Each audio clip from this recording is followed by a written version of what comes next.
So we're going to get going. I know we probably have a lot more people that are going to be signing on because we got quite a nice list. We got about 40 people on that list.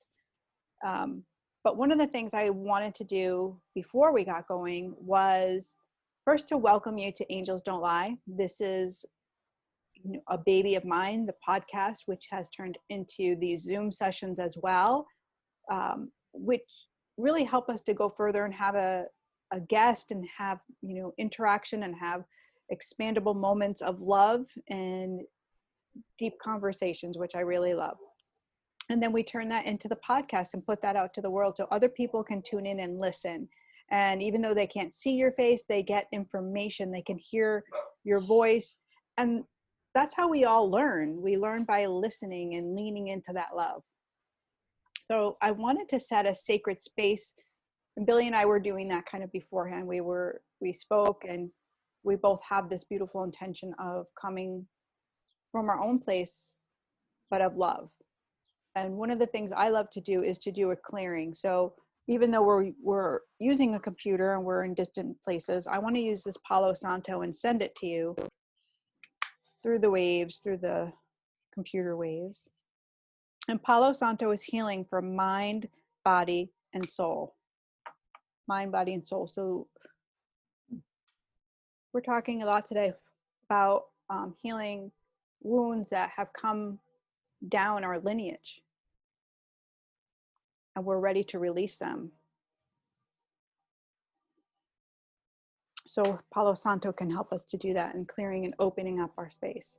I also wanted to offer a mantra before Billie started, so we could hold that mantra for our own personal healing as we're going through this session and even afterwards, because a mantra, when we ignite it and work with it, can transcend pain, can really help us to move through that pain and open spaces within our being to allow that light in from the divine, from wherever you go. I'm going to just tell you God, so that's where I go. So what that looks like is just being really expansive.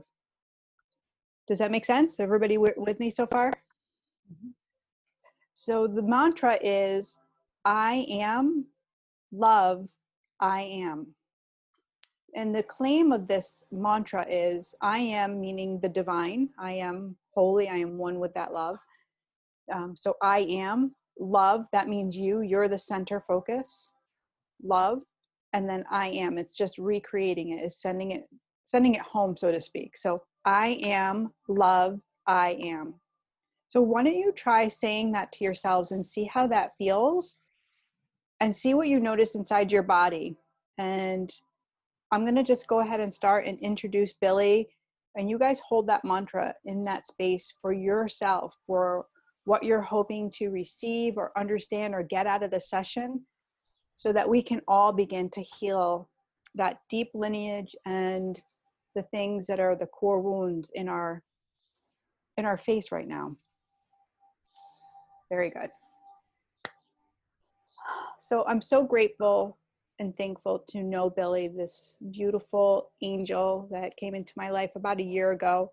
And I've been blessed to work with her and to know her and to kind of have fun with her. We go back and forth here and there. And she's taught me a lot just because of her energy. And I'm really happy to have her here. And I would love you to tell them a little bit about you. I know most people here know you, but some don't. So can you tell us a little bit about yourself, Billie? Sure. First, Jeannie, thanks for having me, and thanks everybody for coming.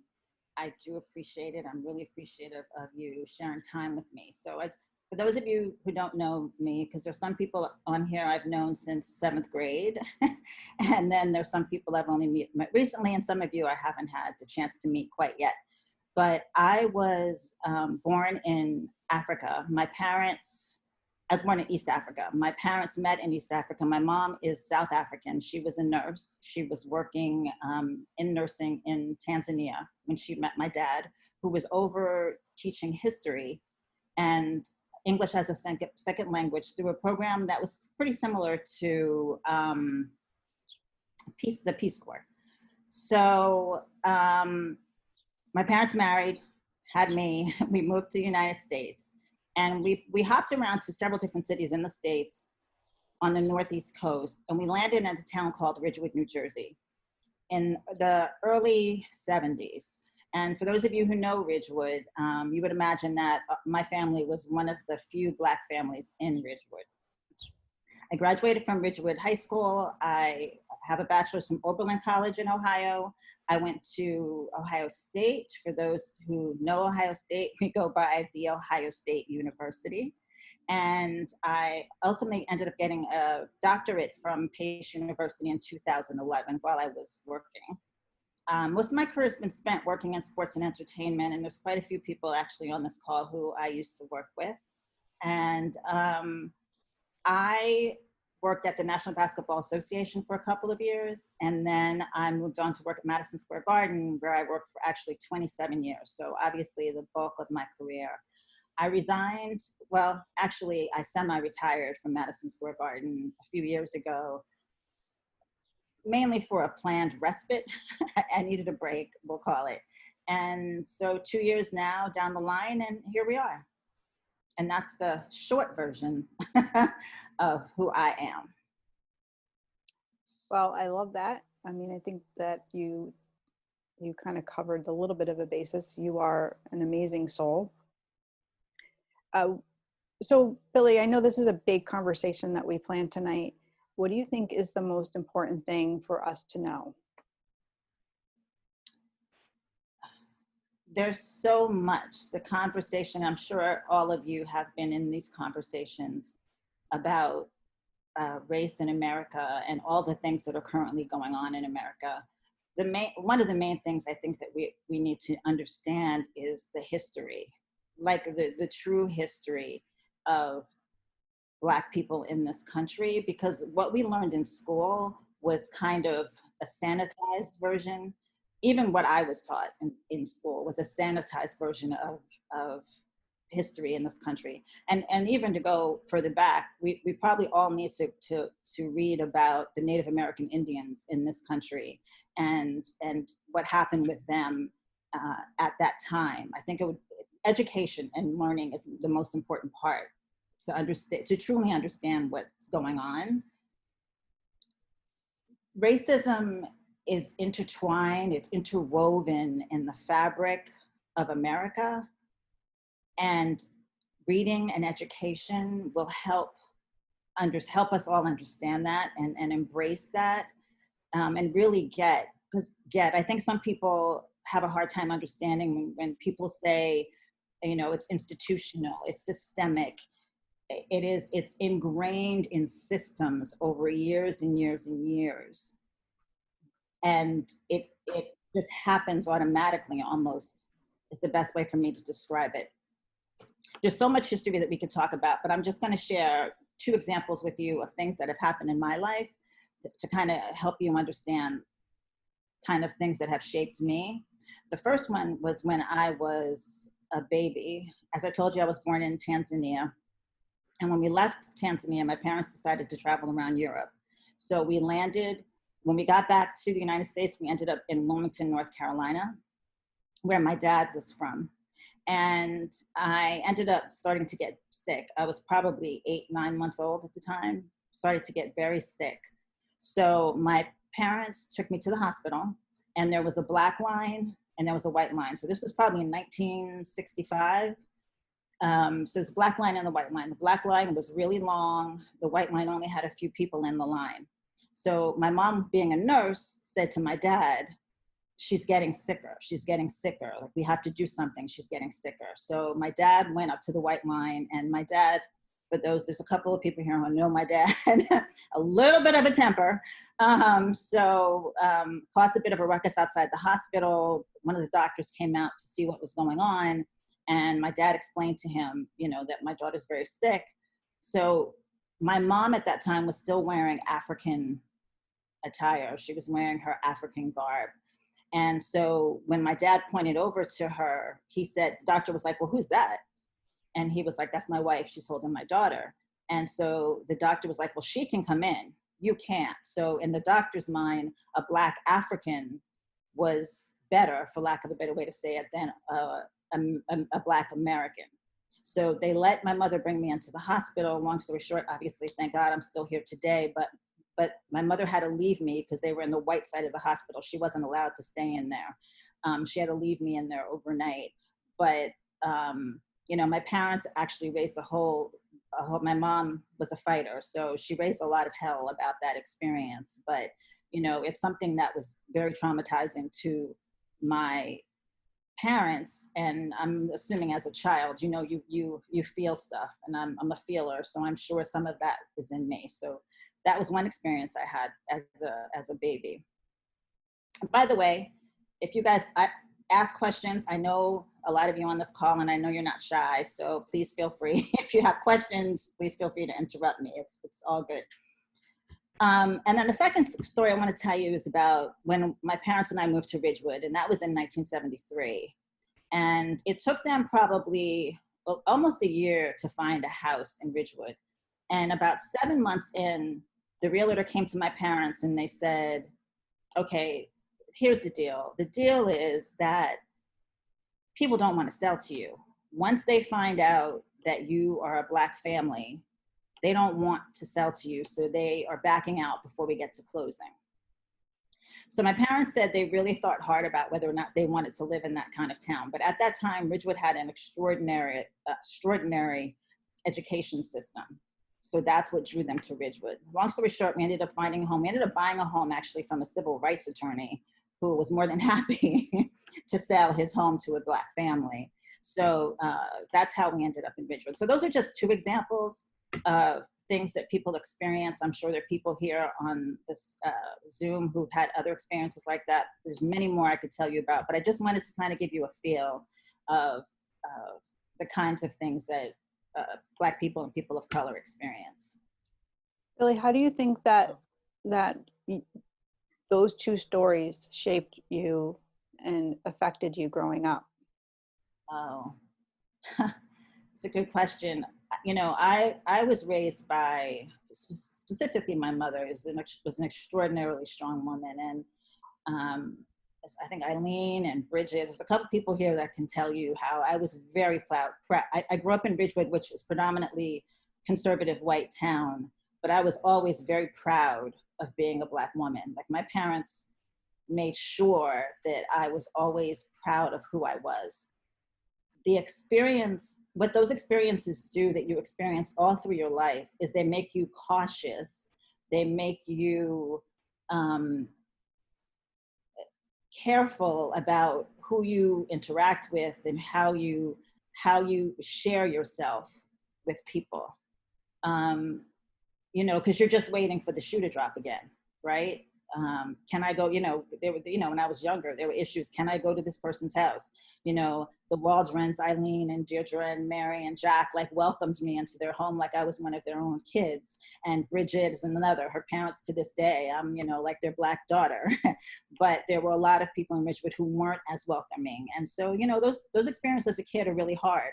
Or you can come to my house, but you can't date my son. It's just, they're really hard. But my parents were, really good about making me confident in who I am as a woman and making sure that I still fought hard to be the woman they wanted me to be or they expected me to be in spite of those experiences. I've had a couple experiences with the police, which are a little bit different. Those just make you more cautious. But in general, I feel like they've made me stronger, but they also at the same time make you cautious and you tend to put up walls to protect yourself. So what does it look like for you now as an adult? Have you had experiences that you felt afraid or scared or segregated? Have you had those experiences? I've had experiences where I probably should have been afraid, but I can't say I was afraid. I think the last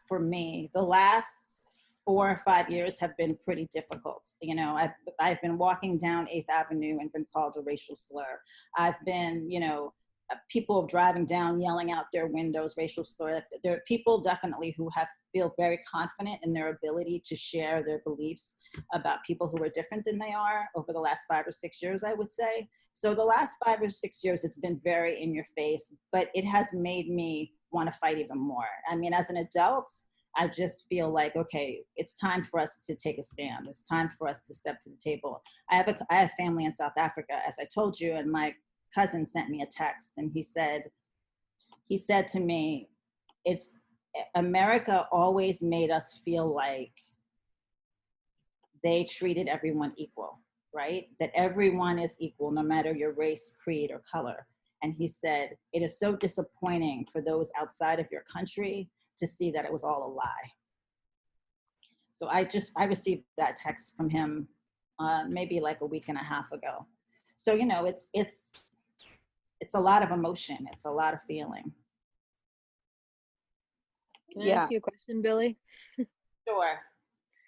So something I keep coming up against in conversations, especially over the past few weeks, is that people really genuinely believe that these systemic things don't exist anymore. They don't believe redlining still happens. They don't believe, you know, they think it's all a thing of the past. Like, how do you have those conversations with people who don't have that experience, don't know people that have those experiences? How do you make that a reality for them? I think it's hard to make it a reality for people. I think one of the things that we have in our society right now is that if you are not experiencing something or you don't see it, then it's not true, right? I think that's something in a lot of different areas that we're having in our society right now. For me, the only thing I can do is give examples of you know, when you work in a corporation, not to name any specific corporations, but when you work in a corporation and people who are of color are women who are being bypassed for promotions, who aren't being paid the same. They're just, it's in the system. It's inherent in the system. It's in the structure. You know, I think it's difficult. So to get to your answer to your question, I think it's very difficult to explain to people and get people to really embrace the idea. The only thing you can do is really give them examples. But a part of me feels like the people that I need to, that my job is not to convince somebody who doesn't believe, right? Hopefully you come on board along the way, but I want people who are willing to listen. You may not agree with everything somebody says, but you're willing to hear, you're willing to listen. It's like, you know, coronavirus. Some people think coronavirus doesn't exist, right? So I just think that I want to be around people who are willing to listen, who are willing to participate in the conversation. Question from Bridget. Did I answer your question, Heidi?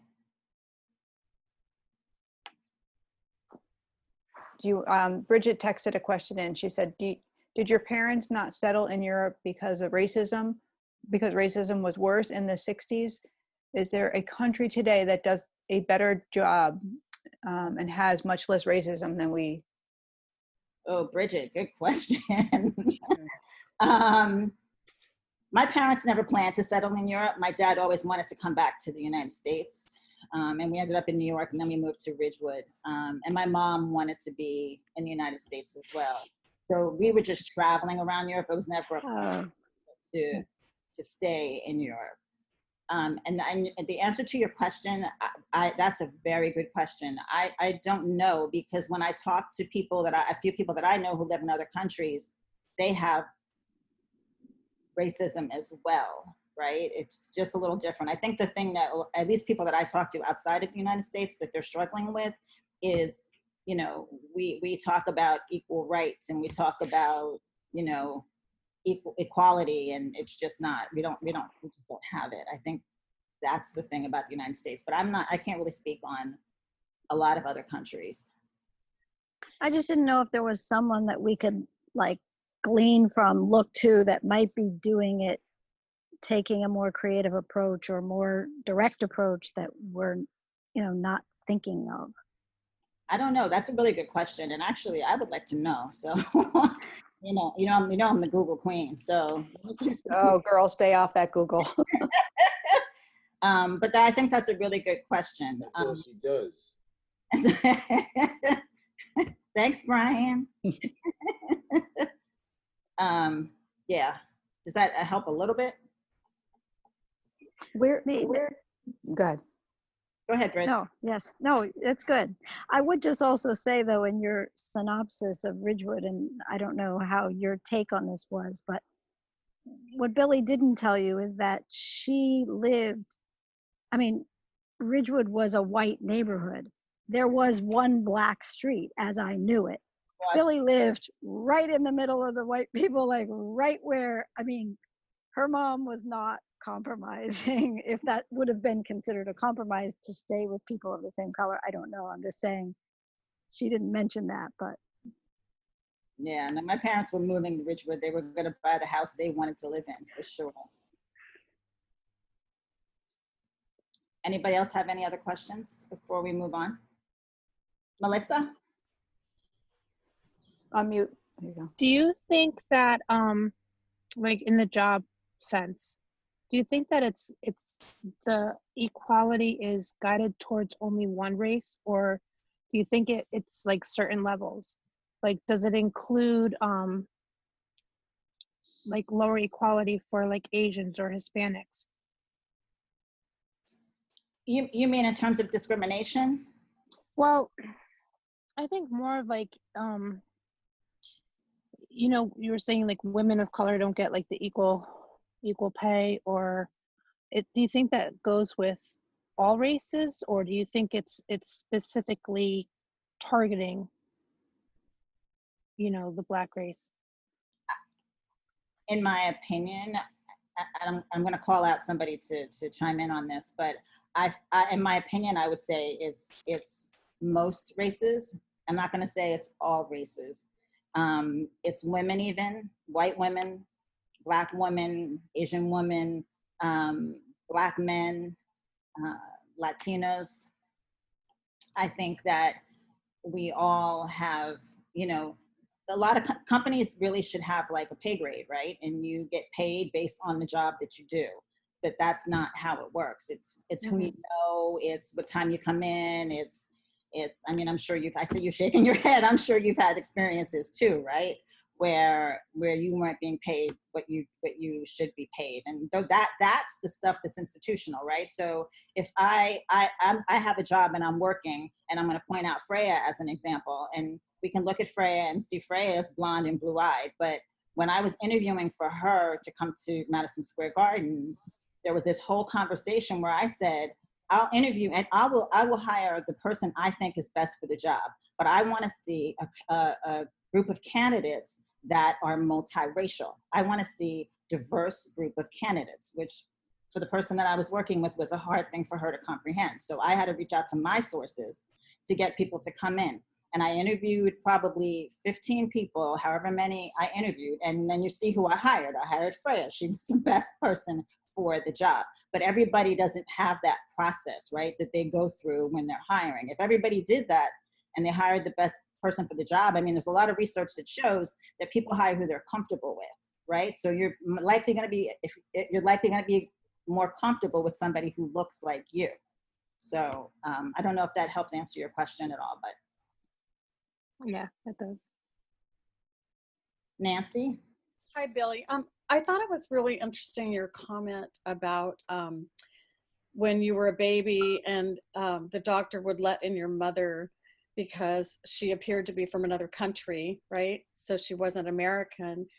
Do you, I mean, you know, I'm a little naive about this, but is that present still today, do you feel like? I mean, that Blacks from other countries would be more welcome than American Blacks? Just a guess, but I would say because of the feelings about immigrants in the country right now, that would not be the case. I don't think they'd want anybody. I mean, if it were yes or no, it would be no. I don't think one would be better than the other with how our philosophy is in the country right now with those who aren't from the United States, even though the reality is none of us are from the United States except the Native American Indians. Right.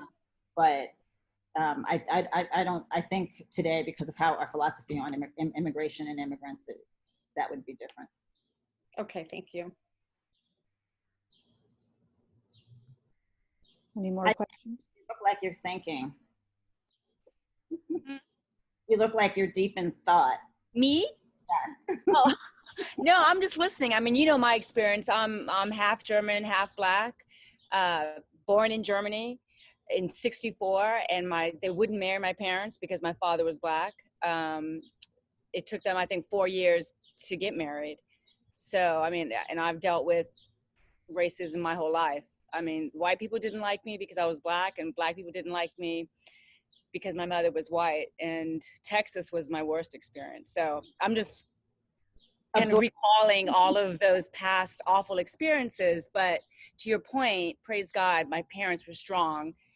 And I go with your example, you know, I never felt less than. They instilled a great deal of pride and confidence.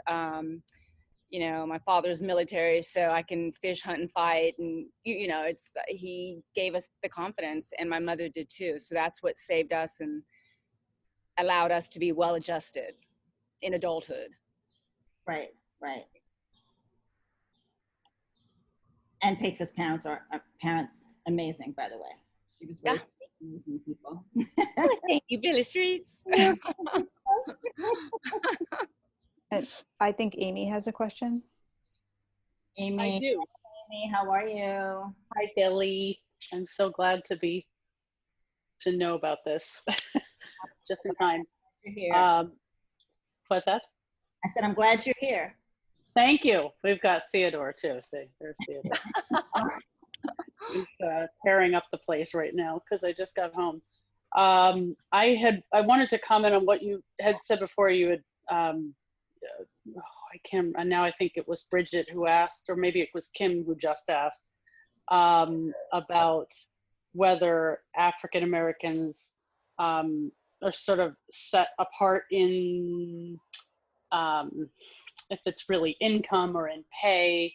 And I just read something that broke that down. I'm trying to find it, but it does seem that that's a separate.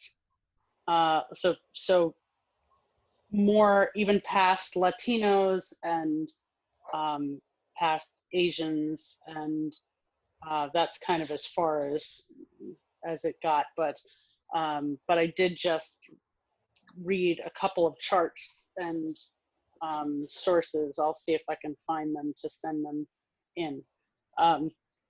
And you know, I just listening to the experience of strong parents and biracial and interesting. So you know, and in our family, just the different flow of the wealthy neighborhood and my white parents and my white sister and being picked on. I did not really come out with an insane amount of confidence, even though we did have very strong parents and very educated and very strong military and so forth. So it's interesting just to to hear the difference of a lot of bullying in school where I was, very specific to me. And I just had a personality that was, more going to look to myself for the problem.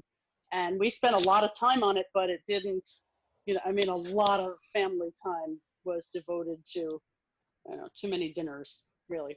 Poor Alex. So, anyway, share a story with the group, not to call Amy and Alex out, but Alex and Amy's mother worked with my father in the 70s in the city. And when Alex and Amy's mom literally was on her deathbed, she was holding my mom's hand. She was close to death. She said to my mom, please make sure that Billie stays in Amy's life, because I need to know that she will continue to have a Black person in her life who loves her the way you guys do. So that's my Amy and Alex story. we've known each other a really long time. Really long time, and that's, you know, that it's, yeah, it's an interesting request, because it's like, there's, you know, there's almost this token aspect to it, right? And then there's also this deep love that she knew, that was the, you know, the total equality of it. Stop it. Sorry. Well, she tried her best for you. Yeah, Billy, this is the first time I'm hearing that, so that's pretty unbelievable. Told you that story? Yeah. Yeah, I mean, I think we certainly heard of it, that, you know, that we were all to stay in touch, and that she wanted us all to be in touch. But yeah, that's, I mean, a lot of people, yeah, kind of worried about me as the, you know, the you know, the adopted biracial kid in this family, in this very white family, although dad was Jewish, whatever, Hungarian Jewish, so, you know, a little darker in kind of complexion, but whatever. Anybody else have any questions, thoughts you want to share? You know, I can't keep my mouth shut, Billy. No worries. No worries. I think the biggest thing that I've learned in the past couple of weeks, like reading and researching, is that racism is not just hate. It's also just like strictly benefiting off of a system that oppresses other people.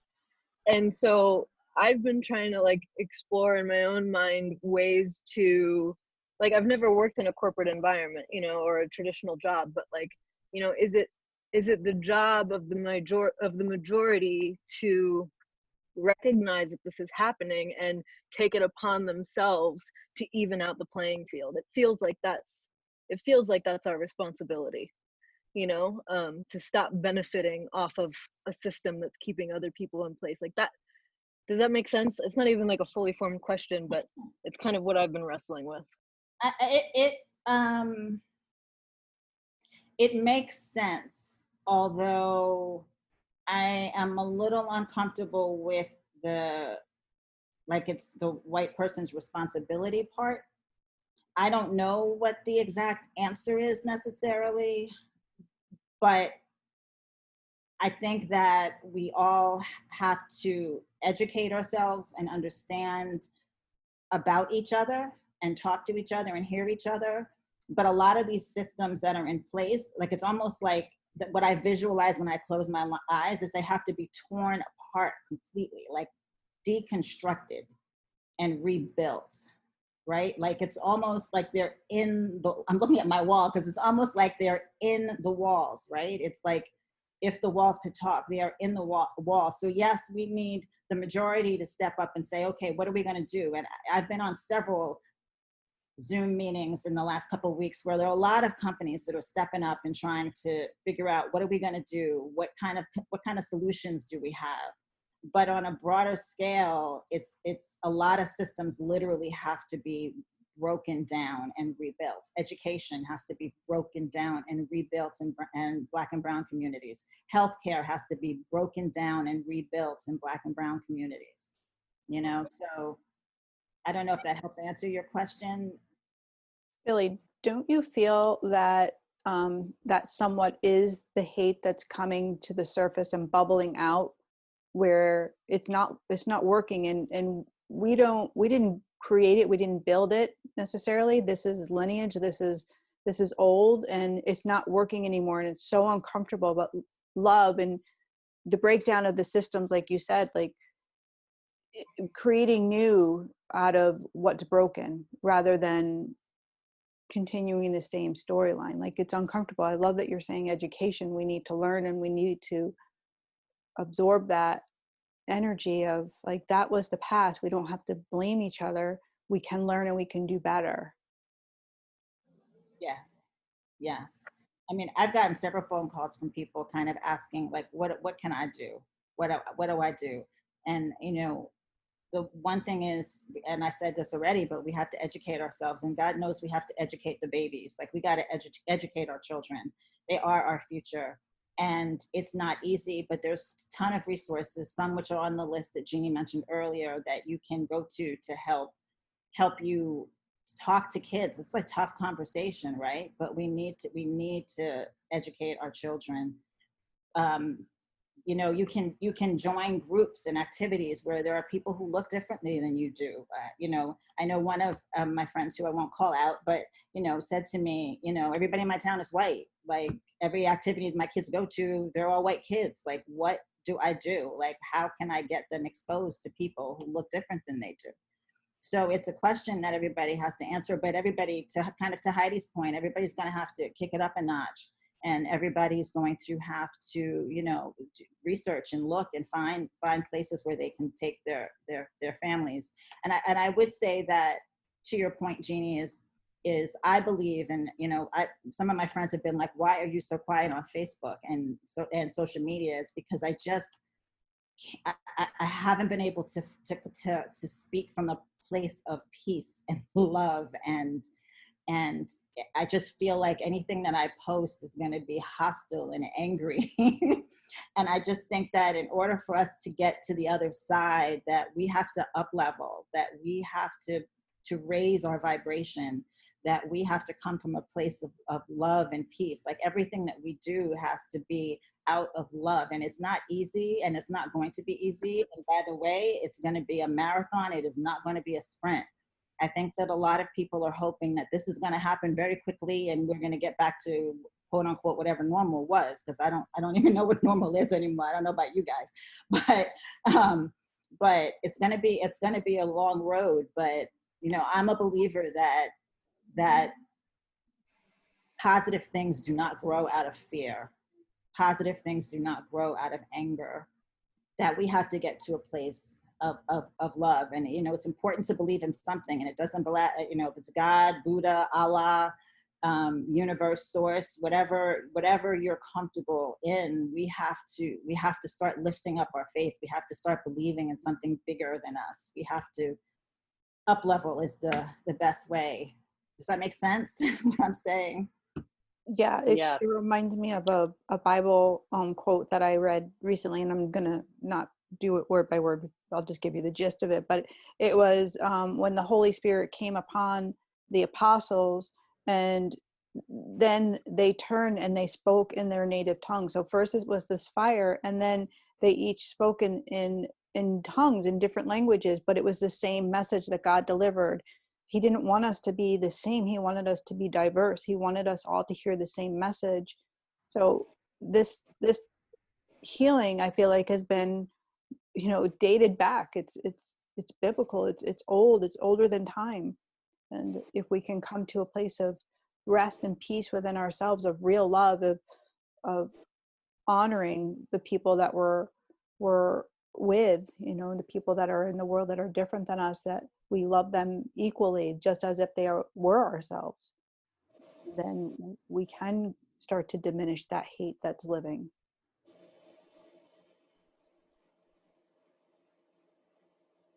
Questions? Michael.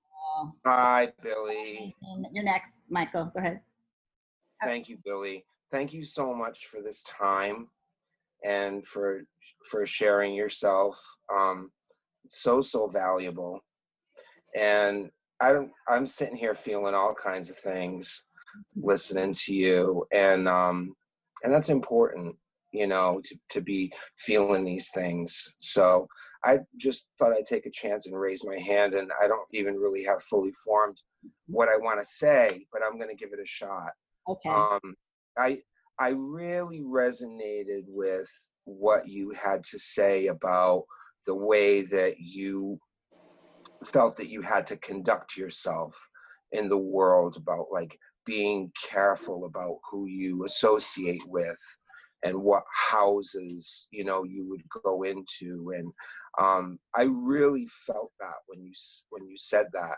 And I have to be honest, I thought for a very long time that I, as a gay man, and you as a Black woman, had a lot in common.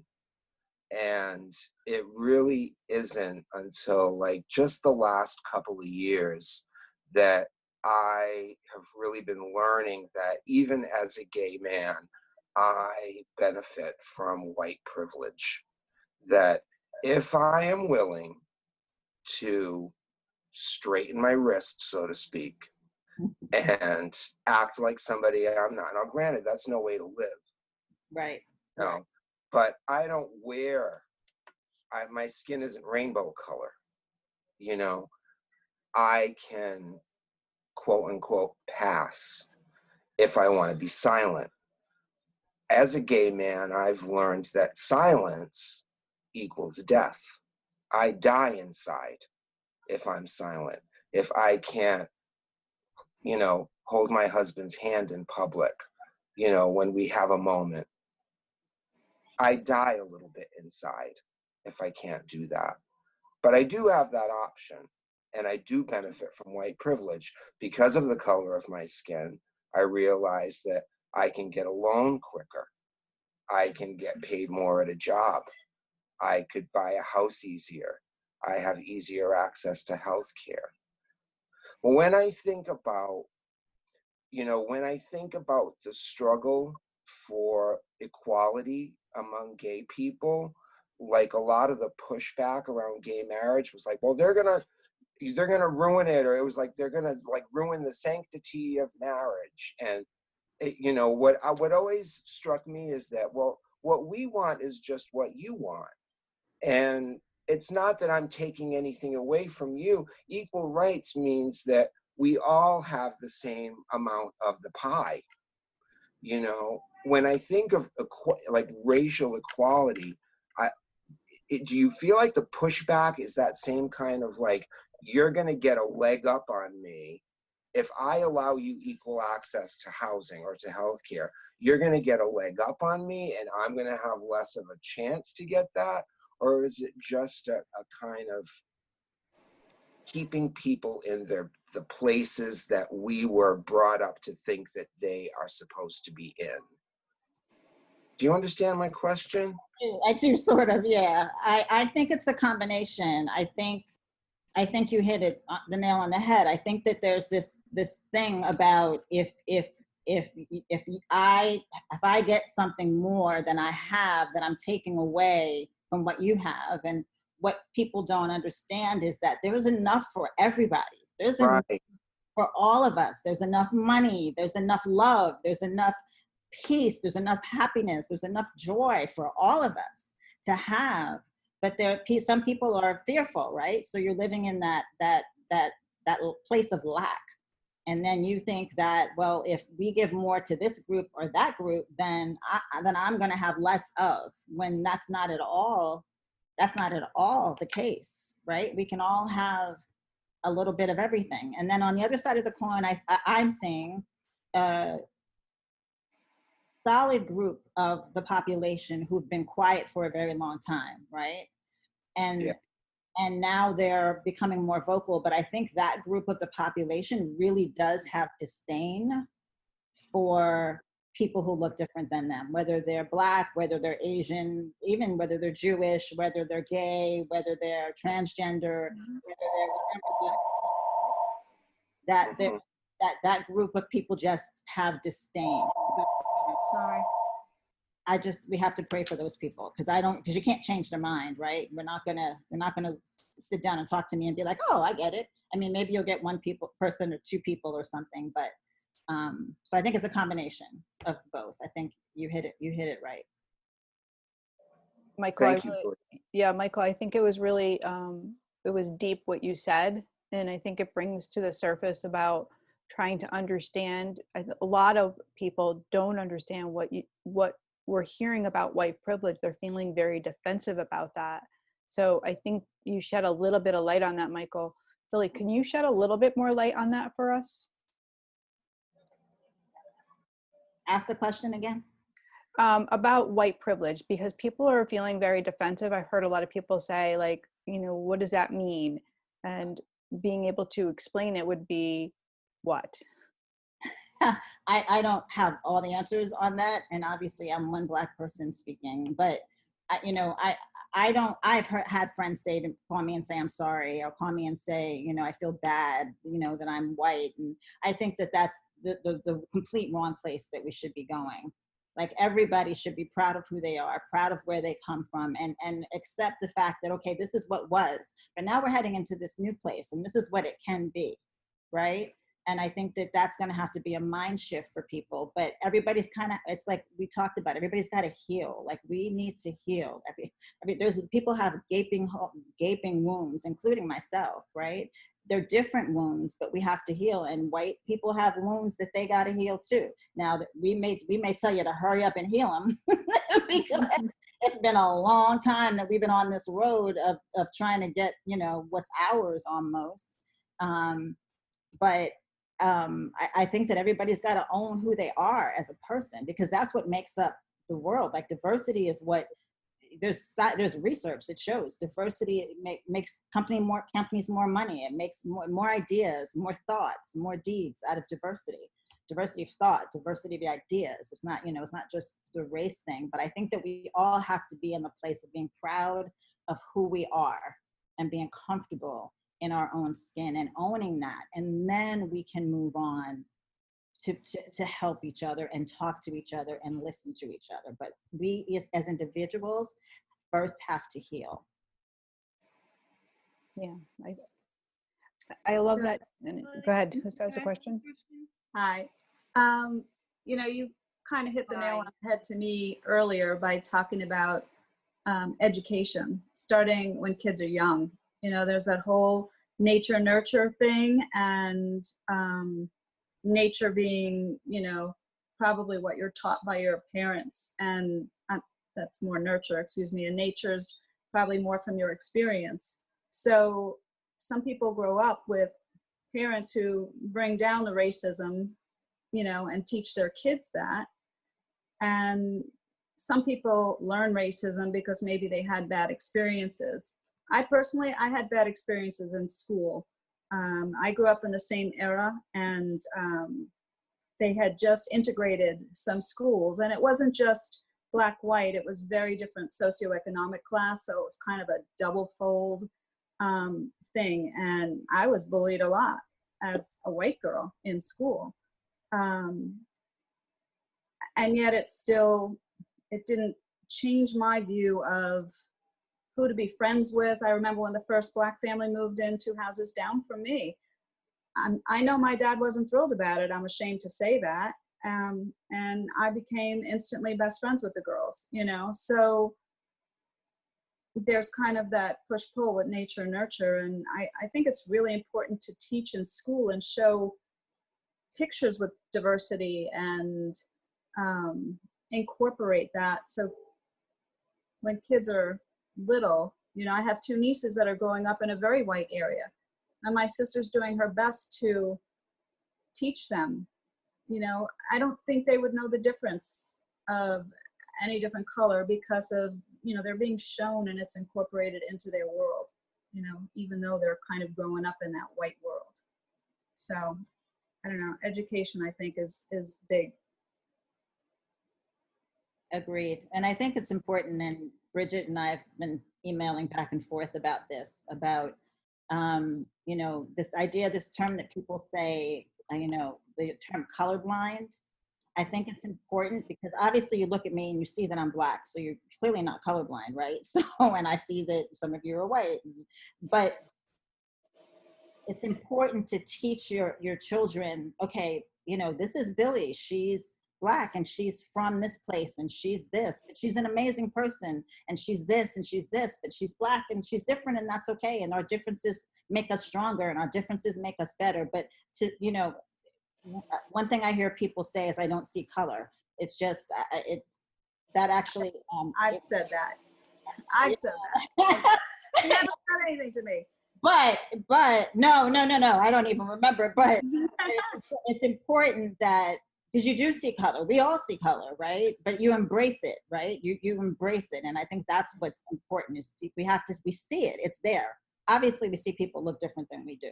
So So I think it's important for us to not say we're colorblind, and it's important for us to not say that we don't see color, but that we can say that we, we embrace everyone, that we embrace all colors and races and gender and sexual orientation, and we're all important, and we're all meant to be on this planet, and we're all meant to be treated well, and we're all meant to live a life of peace and joy and happiness and abundance on this planet.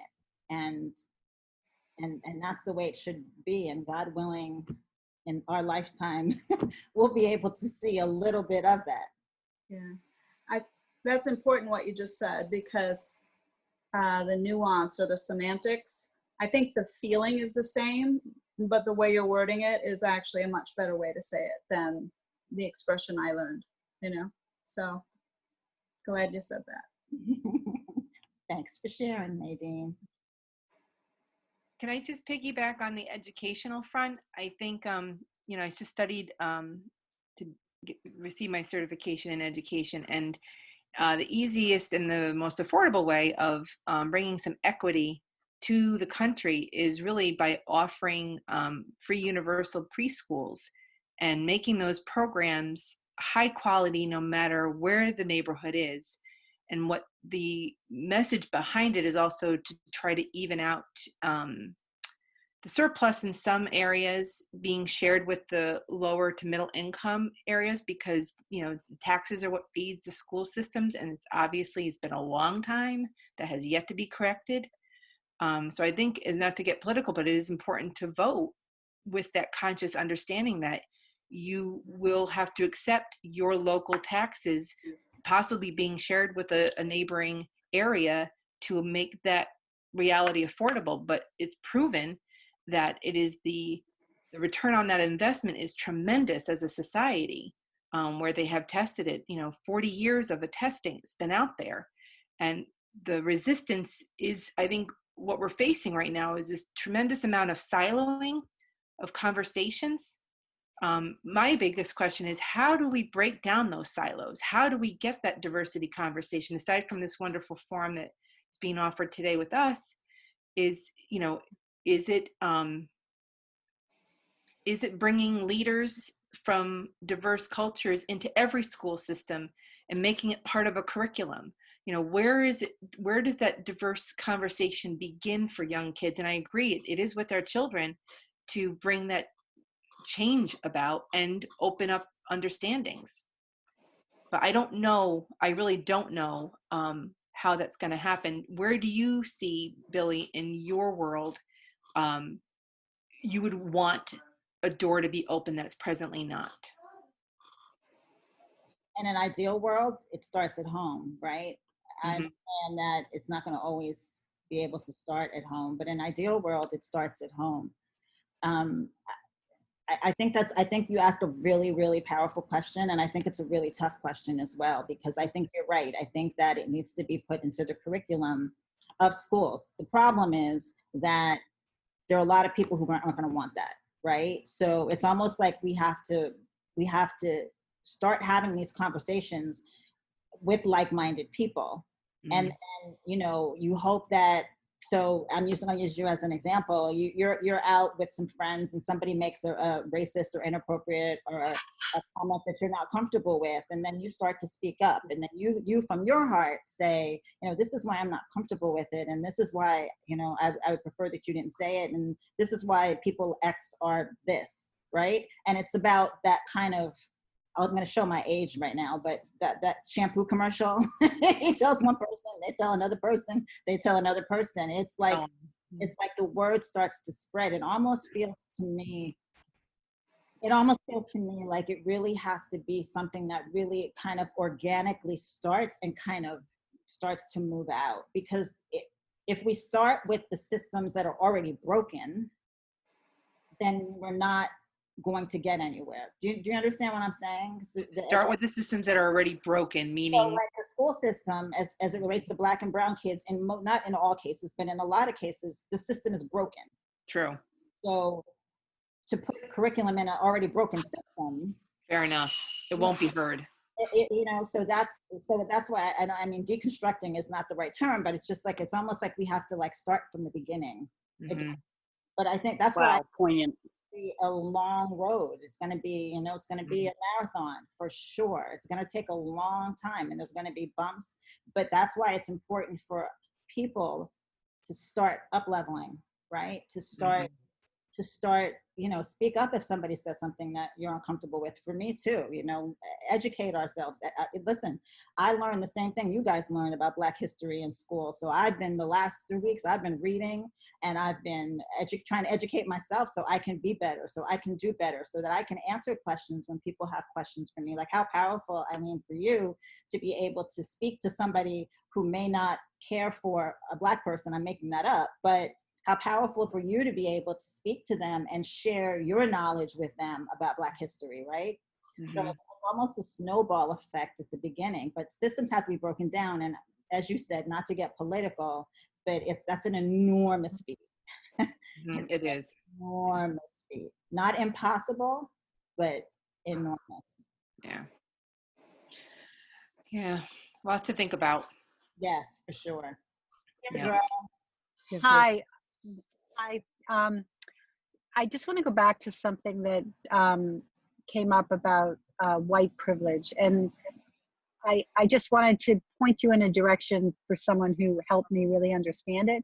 Brene Brown has a lecture that I think she put out in like 2017, or a podcast about, and she defines white privilege as unearned privilege, and I think what you said before, I don't have to earn the right to be on that line with that baby who's sick. I don't have to earn the right to be the one who gets a house approved. I don't need to earn the right to have my son get pulled over and treated with respect, as opposed to being, treated differently. And I think the education, like when I talk to people who, white privilege, I earned everything in my life. I don't have, I worked so hard for everything. They're not understanding what that means. And I think the public nature of some of these incidents where there's videos of police officers on the neck of somebody who bounced a $20 check, I think that conversation will start to change. But I think getting people to understand what that unearned privilege is will help them understand the true depth and breadth of the issue, I think. So I would just suggest, like, Brene Brown's video on that was really great. But there's so much education where people think, I'm not colorblind, I don't see color, but you don't even realize how you benefit from it by walking around with your space looking like it is. So anyway, I just wanted to comment on that. So love you.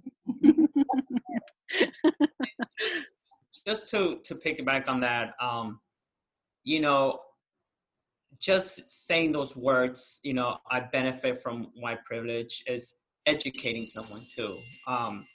Just for the fact that, a lot of people don't believe it happens. And just by people that have benefit from white privilege, just saying it's educating and saying, no, it is happening. And it is something that we need to talk about, and talking about education, it's having those tough conversations. I know that we've had some tough conversations within our own groups, and it's conversations that you're going to learn something from it and hopefully teach someone else from it. I mean, some people, they already have their minds made up and set up, but it's at least having those conversations, hoping that, your point or the way that you think or the way that you see society functioning at the moment, it's going to get across to at least someone.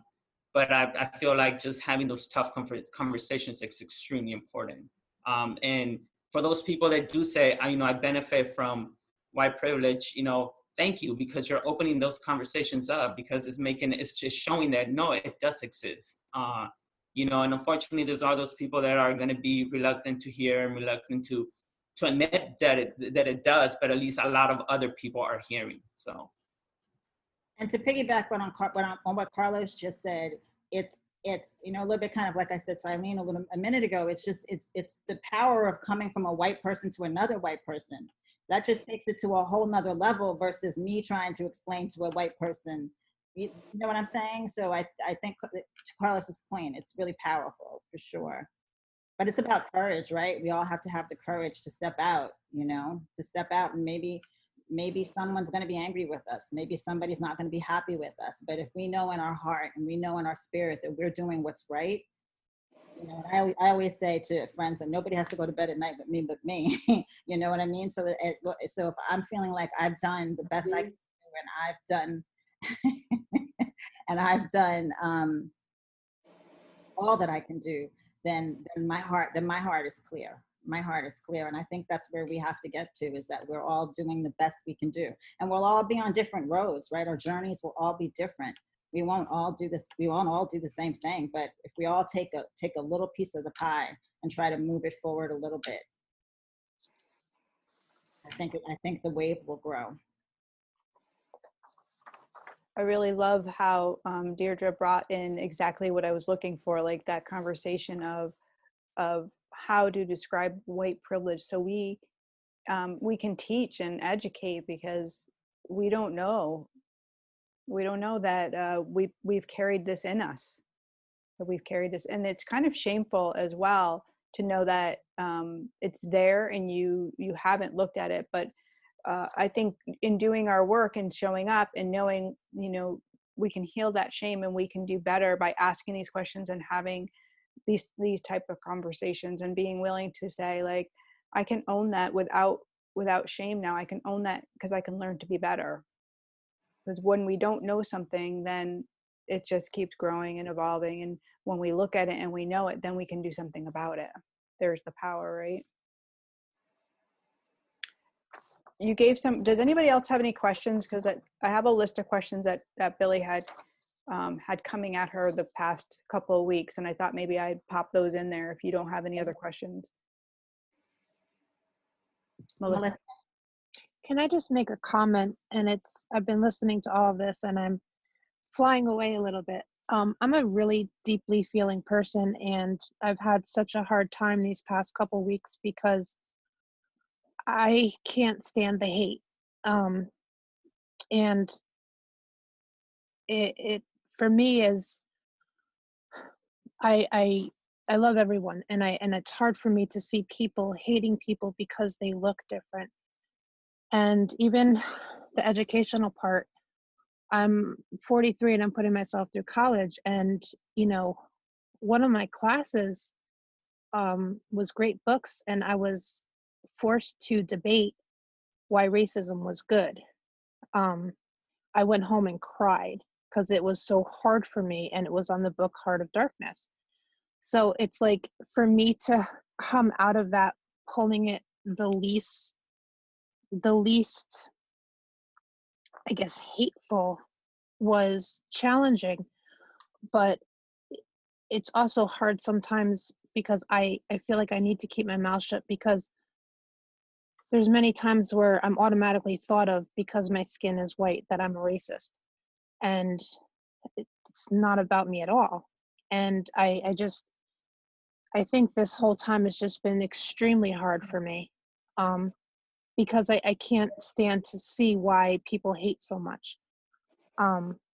It's not really a question, but maybe just a comment out there, because even me, like, you know, what Michael was saying, my skin is very badly scarred, and I can cover it up.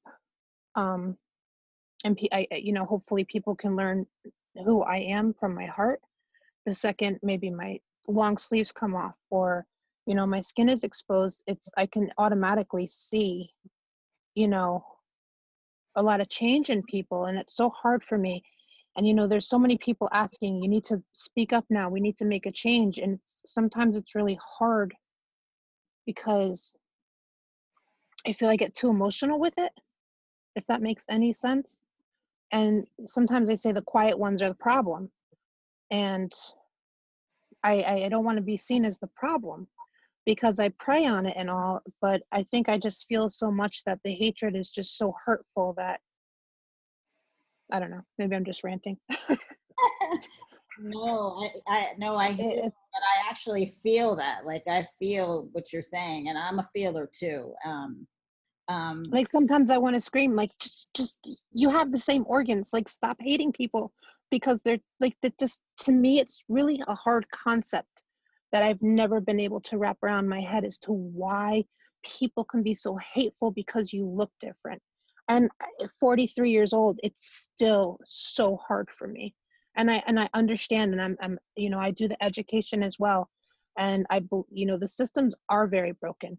And a lot of times I have to be quiet in classes because they're drilling their beliefs on you, and it has to be their beliefs.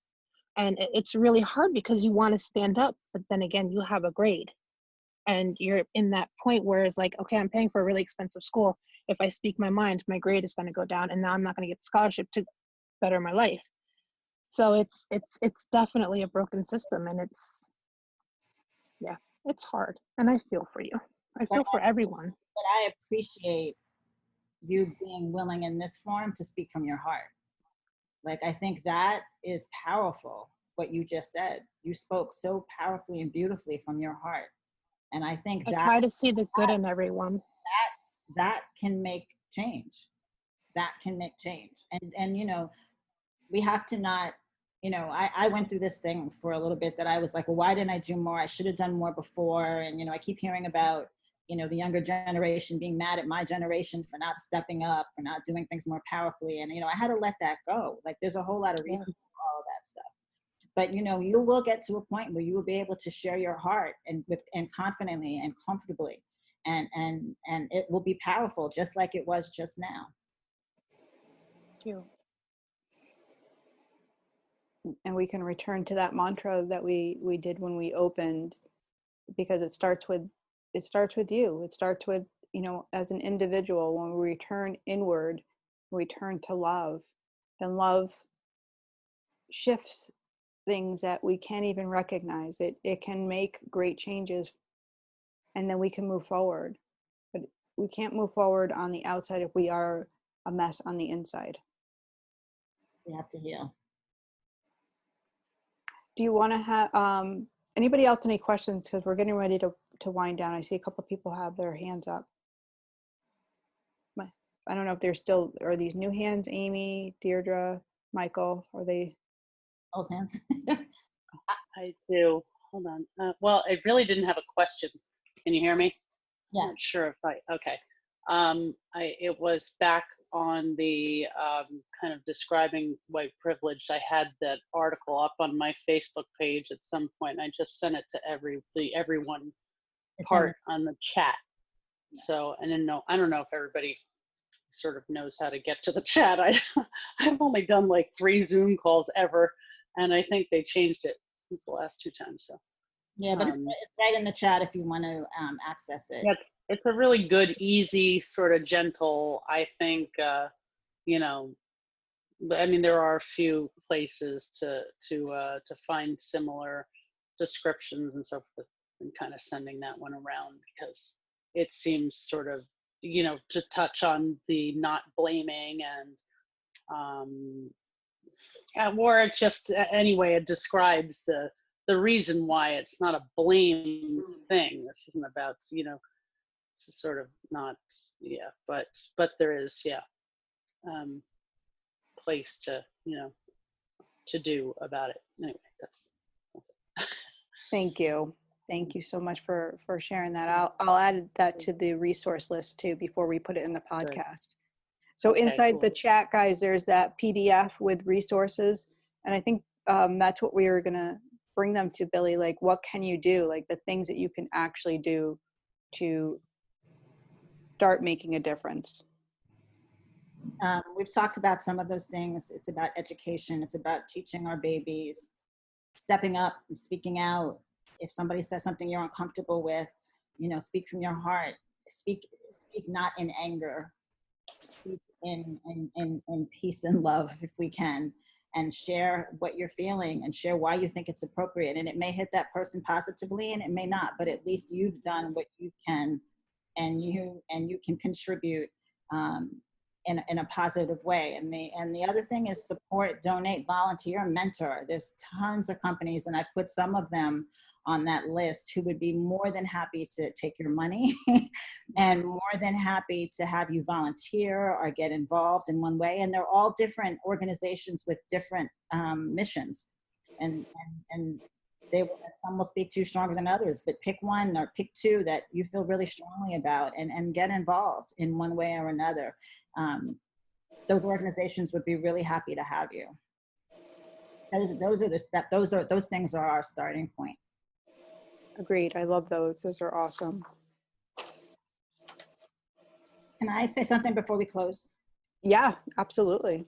So I'm going to share, I know everybody has a different spiritual bent on this call, but I'm going to share something that happened to me over the weekend because I believe it was a message that was delivered for me to share with the group. I was saying my prayers in the morning, and you know, my prayers, like I'm sure a lot of other people, have really been around like, God, we need you. We need you. Like, we need you now, post haste. And I said, God, we need you. And I heard, I mean, when I tell you, it was like a message that was so clear and so powerful to me. And what I heard was, I know you need me, but what we really need now is you. And that just touched my heart because it is so true. And I think that applies to all of us, right? Like the world needs all of us to step out in some way, in some powerful way, whether big or small. And I think ultimately it will come for all of us what that journey is. But we all need to be willing to take the walk and be willing to step out and speak up in whatever small or big way. And I'm hopeful and I'm prayerful that this conversation helped you guys in one way or another, and will inspire you to speak out in love, to up level, to raise the vibration, to take care of yourselves physically, mentally, spiritually, so that we can all go out into the world with overflow. I'm prayerful and hopeful that we will get there in our lifetime. But again, marathon, not a sprint. But I'm prayerful that we will get there. So I just want us all to remember that God said, I know you need me, but right now we need you. Billie, thank you. Like, beyond thank you. Can you all join me in giving Billie some love, just some kisses, some whatever you want to do. Blow her some you. Love you. Billie. Love you. Yeah. Thank you so much. Thank you. Very inspiring. Very. Good. I'm glad. Thank you guys for joining. Great job. Yeah. Awesome. Thank you for coming and showing up to this very big time in our world. You guys are really super amazing, and we just keep going forward and leaning in with our hearts. Thank you. I don't really have any. I think Billie did an amazing job. So it's really beautiful to see you all. Thank you so much. Bye, Billie. Bye, everyone. When she smiles at